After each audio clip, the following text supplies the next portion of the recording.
Everyone, welcome to my channel. आज हम लोग डिस्कस करने वाले हैं प्लेसमेंट, जो कि ह्यूमन रिसोर्स मैनेजमेंट का एक इम्पोर्टेंट टॉपिक है। सबसे पहले क्लियर करते हैं प्लेसमेंट का मीनिंग। प्रैक्टिकली प्लेसमेंट का मतलब होता है initial assignment of a new employee to the job. मतलब कि ऑर्गेनाइजेशन में जो एम्प्लॉय फर्स्ट टाइम एंटर कर रहा है, जो न्यूली हायर्ड एम्प्लॉय है, उसको उसकी पहली जॉब असाइन करना इज़ प्लेसमेंट। देखिए, जो ह्यूमन रिसोर्स मैनेजमेंट डिपार्टमेंट होता है ऑर्गेनाइजेशन का, वो ऑर्गेनाइजेशन की ह्यूमन रिसोर्स रिक्वायरमेंट्स को कंप्लीट करता है। मतलब कि ऑर्गेनाइजेशन में जो भी पोस्ट खाली हैं उनको फिल करने का काम करता है। तो सबसे पहले क्या करता है? रिक्रूटमेंट करता है। रिक्रूटमेंट में ज़्यादा से ज़्यादा एप्लीकेशंस मंगाई जाती हैं। ये इंश्योर किया जाता है कि ज़्यादा से ज़्यादा कैंडिडेट्स, ज़्यादा से ज़्यादा पर्सनस ऑर्गेनाइजेशन में जॉब के लिए अप्लाई करें। Then selection. अब जिन कैंडिडेट्स ने ऑर्गेनाइजेशन में जॉब्स के लिए अप्लाई करा है, उनका इंटरव्यू लिया जाता है, उनकी इनिशियल स्क्रीनिंग करी जाती है, ताकि जो बेस्ट सुटेबल कैंडिडेट्स हैं ऑर्गेनाइजेशन के लिए उनको फाइंड आउट किया जा सके। मतलब कि सुटेबल कैंडिडेट्स को यहाँ पे फाइंड आउट करा जाता है। उसके बाद आती है प्लेसमेंट। इसमें जो सुटेबल कैंडिडेट्स हमने यहाँ पे फाइंड आउट करे हैं, उनको ऑर्गेनाइजेशन में उनकी पहली जॉब असाइन करी जाती है। मतलब कि जो प्लेसमेंट है वो सिलेक्शन के बाद का स्टेप होता है। इसमें जो सिलेक्शन में हमने सुटेबल कैंडिडेट्स फाइंड आउट करे हैं, उनको एक सुटेबल जॉब असाइन करी जाती है। Placement in human resource management is the process of placing the right person at the right job. Human resource management में प्लेसमेंट का मतलब होता है राइट पर्सन को राइट जॉब पे प्लेस करना। मतलब कि जो सुटेबल कैंडिडेट ऑर्गेनाइजेशन में एंटर कर रहा है, उसकी स्किल्स, क्वालिफिकेशंस, जॉब एक्सपीरियंस है या फिर नहीं, कितना है, क्या है, कैरियर एस्पिरेशंस, मतलब वो अपने करियर में क्या चाहता है, पर्सनालिटी ट्रेट्स, इन सब को कंसिडर करके उसके लिए एक ऐसी जॉब ढूंढना और असाइन करना उसको उस जॉब को, जिसमें कि वो अपना बेस्ट दे सके, अपनी जो भी क्वालिटीज़ हैं, जो भी क्वालिफिकेशंस हैं, उनको बेस्ट यूटिलाइज कर सके, सेटिस्फाइड फील करे, उसके खुद के पर्सनल गोल्स कंप्लीट हो जाएं एंड ऑर्गेनाइजेशन के जो गोल्स हैं वो भी कंप्लीट हो जाए। प्लेसमेंट में 3 चीज़ें होती हैं। Finding the suitable job for the candidates. मतलब कि जो कैंडिडेट्स हैं उनके लिए सुटेबल जॉब को फाइंड आउट करा जाता है। मतलब कि जो भी कैंडिडेट ऑर्गेनाइजेशन में सेलेक्ट होके आया है, नया नया ऑर्गेनाइजेशन में एंटर कर रहा है, उसकी skills, qualifications, career aspirations, personality traits, इन सब के अकॉर्डिंग एक जॉब ढूंढी जाती है जिसमें कि वो बेस्ट परफॉर्म कर सके, सो दैट उसके खुद के एंड ऑर्गेनाइजेशन के दोनों के गोल कंप्लीट हों। उसके बाद आता है informing them about their jobs. अब हमने जो है उस कैंडिडेट के लिए एक अच्छी जॉब ढूंढ ली है कि ये जॉब उसके लिए सुटेबल है। अब पॉइंट आता है कि उस कैंडिडेट को, उस न्यूली हायर्ड एम्प्लॉय को उस जॉब के बारे में इन्फॉर्म किया जाए। मतलब कि उस जॉब के जो भी एलिमेंट्स हैं उसको उसको बताया जाए कि भाई तुम्हें ये काम करना है, ऐसे तुम्हें पे किया जाएगा, ये तुम्हारी अथॉरिटीज़ हैं, ये तुम्हारी रिस्पॉन्सिबिलिटीज़ हैं, इतने घंटे काम करना है, ये तुम्हारी प्रमोशनल पॉसिबिलिटीज़ हैं कि तुम्हारा इन पोस्ट पे प्रमोशन हो सकता है, कितने कितने टाइम में होगा, किन किन बेसिस के ऊपर होगा, इन सब के बारे में उस कैंडिडेट को, उस एम्प्लॉय को बताना होता है। आफ्टर दैट प्लेसिंग और on boarding them at the job. अब उस एम्प्लॉय को उसके काम के बारे में इन्फॉर्म करने के बाद में उसको उस पोस्ट पे बिठाया जाता है। मतलब कि एम्प्लॉय जो है वो एक्चुअल में काम करना स्टार्ट कर देता है और यहाँ पे प्लेसमेंट ख़त्म हो जाती है। प्लेसमेंट में क्या बताया मैंने, 3 काम होते हैं। एक, सुटेबल जॉब ढूंढी जाती है सुटेबल कैंडिडेट के लिए, उस कैंडिडेट को उस जॉब के बारे में इन्फॉर्म करा जाता है और उसको उस पोस्ट पे बिठा दिया जाता है। मतलब कि वो काम एक्चुअल में करना स्टार्ट कर देता है। That is placement. और प्लेसमेंट के बाद इंडक्शन आता है। इंडक्शन की को हम नेक्स्ट वीडियो में डिस्कस करेंगे। ऑब्जेक्टिव क्या है अब प्लेसमेंट का? To assign right job to right person at the right time. Placement का ऑब्जेक्टिव मेनली यही है कि राइट पर्सन को राइट जॉब असाइन करना राइट टाइम पे, सो दैट जो एम्प्लॉय की प्रोडक्टिविटी है वो मैक्सिमाइज हो। मतलब कि जो भी उसके स्किल्स, क्वालिफिकेशंस हैं, उनका बेस्ट यूटिलाइजेशन हो, एम्प्लॉय सेटिस्फाइड फील करे अपनी जॉब पे, job satisfaction and organisational performance. Organisational performance का मतलब क्या है कि वो इस तरह से काम करे जिससे कि जो ऑर्गेनाइजेशन के गोल्स हैं उनको अचीव करने में हेल्प मिले। Now definitions of placement. सबसे पहली डेफिनेशन क्या है? Placement is the assignment of a particular job to a newly appointed employee. Dale Yoder के अकॉर्डिंग प्लेसमेंट का मतलब होता है कि ऑर्गेनाइजेशन में जो नया एम्प्लॉई आ रहा है उसको एक पर्टिकुलर जॉब असाइन करना। Now, according to Piggers and Myers, placement is the determination of the job to which an accepted candidate is to be assigned and his assignment to that job. It is a matching of what the supervisor has reason to think he can do with the job demands, and it is matching of what be imposes in strain working condition and what he offers in the form of payroll, companionship, which others promotional possibilities, etc. Placement का मतलब क्या होता है पिगस and Myers के according कि एक candidate के लिए एक सुटेबल जॉब फाइंड आउट करना और उसको उस जॉब को असाइन करना। इसमें मैच किया जाता है जॉब डिमांड्स को और एम्प्लॉय की क्वालिटीज़ एंड क्वालिफिकेशंस को। मतलब कि एम्प्लॉयज़ की क्वालिटीज़ एंड क्वालिफिकेशंस के अकॉर्डिंग जो है उसके लिए जॉब ढूंढी जाती है। जो सुपरवाइज़र सोचता है कि जो जॉब डिमांड्स हैं उनको एम्प्लॉय कंप्लीट कर सकता है, किन जॉब डिमांड्स को एम्प्लॉय कंप्लीट कर सकता है। इसमें जॉब में डिफरेंट चीज़ें इन्वॉल्व होती हैं कि भाई क्या वर्किंग कंडीशंस रहने वाली हैं उस जॉब में, किस फॉर्म में किस तरह से जो है एम्प्लॉय का कंपनसेशन डिसाइड होगा, उनका उसका अदर्स के साथ जो बाकी लोग हैं ऑर्गेनाइजेशन में उनके साथ क्या रिलेशनशिप रहने वाला है, क्या प्रमोशनल पॉसिबिलिटीज़ हैं, इन सब को डिसाइड करना होता है उस जॉब में। और इस तरह से इन सब को साथ में करके एक जॉब रोल बनाया जाता है और उस जॉब रोल को एम्प्लॉय को असाइन किया जाता है जिसे हम प्लेसमेंट बोलते हैं। सिंपली अगर आप बोलो तो प्लेसमेंट का मतलब यही होता है कि जॉब ढूंढना, एक सुटेबल जॉब को ढूंढना और उस सुटेबल जॉब को असाइन करना जो भी नया एम्प्लॉय आया है ऑर्गेनाइजेशन में उसको। Now objectives of placement. सबसे पहला है matching job requirements to candidate qualification. सबसे पहला ऑब्जेक्टिव क्या है कि एक ऐसी जॉब जो है कैंडिडेट को असाइन करना जिससे कि वो अपनी एबिलिटीज़, अपने एक्सपीरियंस का बेस्ट यूटिलाइजेशन कर सके। Attracting and retaining quality talent. इसका मतलब क्या है कि इस तरह से एचआर पॉलिसीज़ को डेवलप करना जिससे कि जो क्वालिटी टैलेंट है ऑर्गेनाइजेशन में वो अट्रैक्ट हो। मतलब कि जो एम्प्लॉय हमने हायर किया है नया वो ऑर्गेनाइजेशन में रिटेन रहे ताकि जो ऑर्गेनाइजेशन के गोल्स हैं वो कंप्लीट हो सकें। Ensuring the right people are in the right position. ये इंश्योर करना कि सही पोजीशन पे सही लोगों को रखा गया है। मतलब कि जो भी जॉब्स है उनके अकॉर्डिंग जो है एम्प्लॉयज़ को सिलेक्ट किया गया है, एम्प्लॉयज़ को प्लेस किया गया है, इस तरह से प्लेस किया गया है कि वो वहाँ पे अपना बेस्ट परफॉर्म कर रहे हैं, जिसका मतलब होता है सही आदमी सही जगह पे है। Optimal utilisation of skills. Optimal utilisation of skills का मतलब क्या है कि जो एम्प्लॉयज़ हैं उनको ऐसी जॉब्स पे प्लेस करना है कि जिससे कि उनकी जो क्वालिफिकेशंस हैं, उनकी जो बेस्ट क्वालिटीज़ हैं, उनका बेस्ट यूटिलाइजेशन किया जा सके ऑर्गेनाइजेशन में। Employ satisfaction. एम्प्लॉय सेटिस्फेक्शन से हमारा क्या मतलब है कि जो एम्प्लॉयज़ हैं ऑर्गेनाइजेशन में उनको ऐसी पोजीशन देनी है जिससे कि उनके जो खुद के गोल्स हैं वो भी कंप्लीट हो जाएं, जिससे कि वो सेटिस्फाइड फील करें। Now reduce turnover. Reduce turnover से हमारा क्या मतलब है कि इफेक्टिव प्लेसमेंट स्ट्रेटजीज़ का यूज़ करना है जिससे कि जो एम्प्लॉय हैं उनका टर्नओवर रिड्यूस हो। एम्प्लॉय टर्नओवर कब रिड्यूस होगा? जब एम्प्लॉय को उनके अकॉर्डिंग बेस्ट जॉब असाइन करी जाएगी, उनको उनकी करियर डेवलपमेंट्स के लिए पॉसिबिलिटीज़ दी जाएंगी।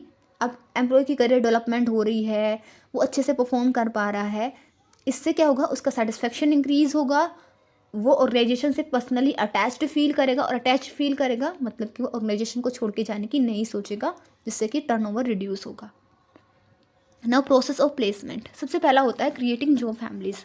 इसमें जो भी डिफरेंट जॉब्स हैं उनके रिगार्डिंग डाटा कलेक्ट किया जाता है। जॉब्स के रिगार्डिंग डाटा कहाँ से मिलेगा? जॉब डिस्क्रिप्शन से, जॉब स्पेसिफिकेशन से, जो डॉक्यूमेंट्स हम जॉब एनालिसिस में प्रिपेयर करते हैं। जॉब एनालिसिस की वीडियो मैं ऑलरेडी डाल चुकी हूँ। Job description and job specification में जॉब के रिगार्डिंग सारी इंफॉर्मेशन होती है। उनके थ्रू जो है हमें जॉब्स के रिगार्डिंग डाटा मिलेगा। Then categorise jobs into families, उसके बाद जो भी जॉब्स हैं उनको फैमिलीज़ में कैटेगराइज किया जाता है। मतलब कि जो सिमिलर नेचर की जॉब है उनको साथ में रखा जाता है कि भाई ये मैनेजरियल नेचर की जॉब है, ये मार्केटिंग नेचर की जॉब है, ये ऑपरेशनल नेचर की जॉब है। इस तरह से जॉब्स को क्लासीफाई किया जाता है, जो फैमिलीज़ क्रिएट करी जाती हैं। देन क्रिएटिंग एम्प्लॉय प्रोफाइल्स, उसके बाद एम्प्लॉय प्रोफाइल्स क्रिएट करी जाती हैं। इसमें सबसे पहले होता है collection of data about employees, मतलब कि जो एम्प्लॉयज़ हैं उनके रिगार्डिंग डाटा कलेक्ट किया जाता है। देखिए एम्प्लॉय जो है अपने रिगार्डिंग डिफरेंट डॉक्यूमेंट्स फिल करते हैं, अपना रिज्यूमे बनाते हैं, जिससे कि उनके रिगार्डिंग जो इन्फॉर्मेशन है वो ऑर्गेनाइजेशन को मिले। उसके बाद डेवलपिंग एम्प्लॉय प्रोफाइल, अब उन सारी चीज़ों को देख के जो भी एम्प्लॉय ने इन्फॉर्मेशन प्रोवाइड करी है उसके बारे में, उन सारी चीज़ों को देख के एक प्रोफाइल उसकी बनाई जाती है, जिसमें कि जो भी उसके स्किल्स हैं, उसकी क्वालिफिकेशंस हैं, उसके एक्सपीरियंस है, उन सबको डॉक्यूमेंट किया जाता है। एक डॉक्यूमेंट जो कि एम्प्लॉय के बारे में सब कुछ बताता है इस एम्प्लॉय प्रोफाइल। सब ग्रुपिंग एम्प्लॉयज़, अब जैसे कि सेम कैटेगरीज की जॉब को हमने सेम एक कैटेगरी में डाला, क्लासीफाई किया, तो जो फैमिलीज हमने बनाई, सेम वे जो भी एम्प्लॉयज़ हैं उनमें भी कुछ मैचिंग्स होती हैं, कुछ skills, qualifications, career aspirations match करती हैं। तो इनको ऐसे मैच करके जो है सब ग्रुप किया जाता है एम्प्लॉयज़ को, मतलब कि एम्प्लॉयज़ की भी कैटेगरीज बनाई जाती हैं कि ये अकाउंटिंग स्किल्स वाले एम्प्लॉयज़ हैं, ये ऑपरेशनल स्किल्स वाले एम्प्लॉयज़ हैं, ये मैनेजरल स्किल्स वाले एम्प्लॉयज़ हैं, इनकी क्वालिफिकेशंस ये है, इन्होंने इतनों ने बीबी कर रखी है, इतनों ने एमबीए कर रखी है। तो इस टाइप से जो है उनको सब ग्रुप किया जाता है। उसके बाद मैचिंग विद जॉब फैमिलीज़, अब एम्प्लॉय प्रोफाइल और जॉब फैमिलीज़ को मैच किया जाता है। मतलब कि ये देखा जाता है कि जो एम्प्लॉय की स्किल्स, क्वालिफिकेशंस वगैरह हैं वो किस जॉब रोल रिस्पॉन्सिबिलिटीज़ के साथ मैच खा रही हैं, सो दैट एक बेस्ट जॉब उनके लिए चूज़ करी जा सके। नेक्स्ट स्टेप होता है चूजिंग एंड असाइनिंग जॉब्स, इसमें चूज़ करी जाती है जॉब एम्प्लॉय के लिए और उसको वो जॉब असाइन की जाती है। 2 स्टेप्स होते हैं, job assignment and role clarification. इसमें जॉब असाइनमेंट में क्या होता है, एम्प्लॉय को जॉब जो है असाइन करी जाती है, उसको वो पोस्ट असाइन करी जाती है। उसके बाद होता है रोल क्लारिफिकेशन, उसके बाद एम्प्लॉय को हमने वो जॉब असाइन कर दी है, ठीक है, उसके बाद हम उस एम्प्लॉय को बताएंगे कि भाई तुम्हारी ये रोल रिस्पॉन्सिबिलिटीज़ हैं, तुम्हारी ये अथॉरिटीज़ हैं, ऐसे ये टूल्स टेक्निक को तुमने यूज़ करना है, इन सब के बारे में एम्प्लॉय को बताया जाता है। आफ्टर दैट परफॉर्मेंस मॉनिटरिंग, जिसको हम कंट्रोल भी बोल सकते हैं। हर स्टेप के लास्ट में कंट्रोल जो है ज़रूर आता है। इसमें क्या होता है कि अब एम्प्लॉय जो नया नया ऑर्गेनाइजेशन के अंदर हायर हुआ है, वो नया नया अपना काम कर रहा है, तो उसके काम को असेस किया जाता है, उसकी परफॉर्मेंस को इवेलुएट किया जाता है कि वो सही से काम कर पा रहा है, नहीं कर पा रहा है, कोई प्रॉब्लम्स हैं उनका सोल्यूशन निकाला जाता है। उसके बाद आता है फीडबैक। फीडबैक में क्या होता है कि ऑर्गेनाइजेशन जो है, जो ह्यूमन रिसोर्स डिपार्टमेंट जो है, वो न्यूली हायर्ड जो एम्प्लॉई है, वो नया नया जॉब कर रहा है ऑर्गेनाइजेशन में, उससे उसका फीडबैक लेता है कि वो कैसा फील कर रहा है, वो सेटिस्फाइड है, नहीं है, कोई प्रॉब्लम्स तो नहीं हो रही हैं उसको, ताकि उन प्रॉब्लम्स को सोल्व किया जा सके। बिकॉज अगर नए नए एम्प्लॉयज़ से फीडबैक लिया जाएगा तो उनकी प्रॉब्लम्स को पहले ही सोल्व किया जा सकेगा। पहले ही एम्प्लॉयज़ की प्रॉब्लम सोल्व हो जाएंगी तो वो जो है ऑर्गेनाइजेशन में अच्छे से स्मूथली काम कर पाएंगे, स्मूथली जो है ऑर्गेनाइजेशन के कल्चर के साथ खुद को अडेप्ट कर पाएंगे। So here the process of placement ends. Now coming to the principles of placement. सबसे पहला है जॉब फर्स्ट मैन नेक्स्ट। इसका मतलब क्या है कि आपको पहले जॉब रिक्वायरमेंट्स को डिफ़ाइन करना है। सबसे पहले जॉब रिक्वायरमेंट्स को डिफ़ाइन करा जाता है, उन जॉब रिक्वायरमेंट्स के अकॉर्डिंग एम्प्लॉय को ढूंढा जाता है। एम्प्लॉय या फिर पर्सन के अकॉर्डिंग जॉब को नहीं बनाया जाता है, जॉब के अकॉर्डिंग पर्सन को ढूंढा जाता है। मतलब कि अगर हमें एडजस्ट करना पड़े, कुछ चेंजेस करने पड़े, तो जॉब में हम चेंज नहीं कर सकते, हम एम्प्लॉय भी चेंज कर सकते हैं। मतलब कि एम्प्लॉय को ट्रेन करके उसको काउंसलिंग वगैरह करा के जिन चीज़ों की लैकिंग है उसमें, उनको हम मीट कर सकते हैं।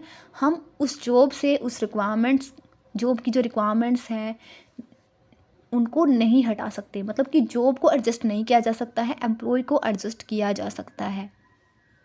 फॉर एग्ज़ाम्पल किसी रेस्टोरेंट में एक शेफ़ आया और उस शेफ़ को बिरयानी बनानी नहीं आती है, तो ऐसा तो है नहीं कि रेस्टोरेंट जो है अपने मेन्यू से बिरयानी हटा दे। रेस्टोरेंट क्या करेगा, वो उस शेफ़ को बिरयानी सिखाएगा, उस शेफ़ को बिरयानी बनाना सिखाएगा। Which is the principle of placement. Same way ऐसा ही ऑर्गेनाइजेशंस के अंदर होता है कि आप जॉब को चेंज नहीं कर सकते, आप उस पर्सन को चेंज कर सकते हो, या फिर जो रेस्टोरेंट है वो ऐसा शेफ़ लेके आए जिसको बिरयानी बनानी आती हो। Now right person for the right job, right person for the right job, ये तो एसेंस है प्लेसमेंट का, मतलब कि सही पर्सन को सही जॉब असाइन करनी है। एक एम्प्लॉय को वो जॉब असाइन करनी है जो उसकी स्किल्स एंड क्वालिफिकेशंस के अकॉर्डिंग हो, मतलब कि जिसको वो कर सके। किसी एम्प्लॉय की स्किल्स हैं अकाउंटिंग की और उसको आप काम दे रहे हो जो है मैनेजमेंट का, तो क्या वो कर पाएगा? नहीं कर पाएगा ना। तो जिस स्किल्स, जिस क्वालिफिकेशंस जो है एम्प्लॉय की, उसके अकॉर्डिंग उसको जॉब असाइन करनी है। Now merit based placement, merit based placement का मतलब क्या है कि जो क्वालिफिकेशंस, जिसकी जो परफॉर्मेंस है बेस्ट है, उसको हमें चूज़ करना है जॉब के लिए, ना कि बायसनेस या फिर पर्सनल रिलेशनशिप के अकॉर्डिंग किसी को चूज़ करना। मतलब कि ये देखा जाना चाहिए ऑर्गेनाइजेशन में जॉब के ऊपर किसी को प्लेस करने के लिए कि जो भी डिफरेंट कैंडिडेट्स हैं, जो भी सुटेबल कैंडिडेट्स हैं उस जॉब रोल के लिए, उनमें सबसे बेस्ट कौन है, ना कि ये कि इसका मेरे साथ पर्सनल रिलेशनशिप है। कॉन्टीन्यूअस असेसमेंट का प्रिंसिपल क्या कहता है कि रेगुलरली जो है इवेलुएट किया जाना चाहिए जो भी न्यूली हायर्ड एम्प्लॉई है उनको, सो दैट ये पता लगाया जा सके कि वो जॉब रोल उनके लिए फिट है या फिर नहीं है। एम्प्लॉय डेवलपमेंट से हमारा क्या मतलब है कि जो एम्प्लॉय की लॉन्ग टर्म डेवलपमेंट है उसको कंसिडर करा जाना चाहिए। कि मतलब क्या है कि जो करियर एस्पिरेशन है एम्प्लॉयज़ की उनको कंसिडर करा जाना चाहिए कि एम्प्लॉय अपने करियर में क्या चाहता है। ऐसी जॉब को उसके लिए सिलेक्ट किया जाना चाहिए जिससे कि उसके जो करियर एस्पिरेशंस हैं, जो उसके करियर गोल्स हैं, वो कंप्लीट हो सकें। फ्लेक्सिबिलिटी का मतलब क्या है कि प्लेसमेंट डिसीजन इस टाइप से लिए जाने चाहिए कि जो चेंजिंग ऑर्गेनाइजेशनल नीड्स हैं और जो चेंजिंग इंडिविजुअल नीड्स हैं उनको कंप्लीट किया जा सके, उनको मीट किया जा सके। जॉब सिक्योरिटी, कि एम्प्लॉय को इस तरह से जॉब असाइन करनी है, ऐसी जॉब असाइन करनी है जिसको करके वो सिक्योर फील करे और उसका जो मोरल है, जो ऑर्गेनाइजेशन के साथ उसकी अटैचमेंट है, वो इंक्रीज़ हो। इंटीग्रेशन एंड अडेप्टेशन का मतलब क्या है कि जो न्यूली प्लेस्ड एम्प्लॉयज़ हैं उनको ऑर्गेनाइजेशन को सपोर्ट करना है, और ऐसा नहीं है कि उन्हें सीधा का सीधा अपनी जॉब पे बिठा दिया, अब तुम काम स्टार्ट करो। उनका धीरे धीरे जो है ऑर्गेनाइजेशन में इंटीग्रेट करना है, मतलब कि आराम आराम से उनको ऑर्गेनाइजेशन में इंटीग्रेट करना है। अलाइनमेंट विद ऑर्गेनाइजेशनल गोल्स, अब हमने जॉब और पर्सन के अकॉर्डिंग जो है राइट फिट ढूंढा है, मतलब कि उस पर्सन की स्किल्स क्वालिफिकेशंस के अकॉर्डिंग उसके लिए जॉब ढूंढी है। अब इस प्रोसीजर में हमें ऑर्गेनाइजेशन के गोल्स को भी कंसिडर करना है, मतलब कि right person eight right job का मतलब क्या है कि इस तरह से एम्प्लॉयज़ के लिए जॉब ढूंढना जिससे कि उन एम्प्लॉयज़ के पर्सनल गोल्स भी मीट हो एंड ऑर्गेनाइजेशन के जो गोल्स हैं स्पेशली वो मीट हो जाएं। इंपॉर्टेंस ऑफ प्लेसमेंट क्या है? फर्स्ट है जॉब फिट एंड प्रोडक्टिविटी, मतलब कि अगर एम्प्लॉयज़ को प्रॉपर्ली प्लेस किया जाएगा और सही पर्सन को सही जॉब पे बिठाया जाएगा तो उनकी प्रोडक्टिविटी इंक्रीज़ होगी, वो अपने काम को अच्छे से कर पाएंगे। एम्प्लॉय मोरल एंड सेटिस्फैक्शन, अगर एम्प्लॉयज़ को सही पोजीशन पे बिठाया गया है, उनके करियर गोल्स कंप्लीट हो रहे हैं, वो अपनी जो भी क्वालिटीज़ हैं उनको बेस्ट यूटिलाइज़ कर पा रहे हैं, तो उनका सेटिस्फैक्शन इंक्रीज़ होगा तो उनका जो मोरल है वो इंक्रीज़ होगा, ऑर्गेनाइजेशन में एक पॉजिटिव वर्क एनवायरनमेंट क्रिएट होगा। नाउ रिड्यूस्ड ट्रेनिंग नीड्स से हमारा क्या मतलब है कि प्लेसमेंट के थ्रू क्या होता है, जो एम्प्लॉय की स्किल्स हैं, क्वालिफिकेशंस हैं, उनके अकॉर्डिंग उसके लिए जॉब ढूंढी जाती है, मतलब कि जिस काम को कर सकता है वो काम उसके लिए ढूंढा जाता है। अब ऐसे में ऑलरेडी हमें पता है कि ये एम्प्लॉय ये काम कर सकता है तो हमें उसको ट्रेन करने की रिक्वायरमेंट नहीं पड़ेगी।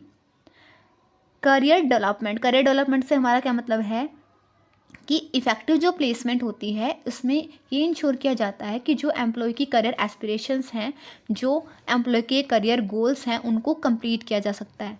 मतलब कि इस पोस्ट पर रह के जो एम्प्लॉय है वो अपने करियर गोल्स को कंप्लीट कर सकता है। ऐसी पोस्ट जो है प्लेसमेंट में उसके लिए ढूंढी जाती है जिससे कि जो एम्प्लॉय है उसकी करियर डेवलपमेंट होगी। अब एम्प्लॉय की करियर डेवलपमेंट होगी, वो अपने करियर गोल्स को कंप्लीट कर पाएगा, तो इससे ऑर्गेनाइजेशन को क्या फ़ायदा होगा? वो ऑर्गेनाइजेशन के लिए लॉयल बनेगा, वो ऑर्गेनाइजेशन के साथ पर्सनली अटैच्ड फील करेगा, जो कि ऑर्गेनाइजेशन के लिए बहुत अच्छी सिचुएशन होती है। Coming to the lower turnover rates, अब देखिए प्रॉपर प्लेसमेंट हुई है एम्प्लॉयज़ की, उनको एक अच्छी जॉब मिली है जिस जॉब को करके वो सेटिस्फाइड है, अगर एम्प्लॉई किसी जॉब को करके सेटिस्फाइड है, उसकी करियर एस्पिरेशंस कंप्लीट हो रही हैं, उसको कोई भी प्रॉब्लम नहीं है, तो वो क्यों ऑर्गेनाइजेशन को छोड़ेगा? वो ऑर्गेनाइजेशन को नहीं छोड़ेगा, मतलब कि जो टर्नओवर रेट्स हैं वो कम हो जाएंगी।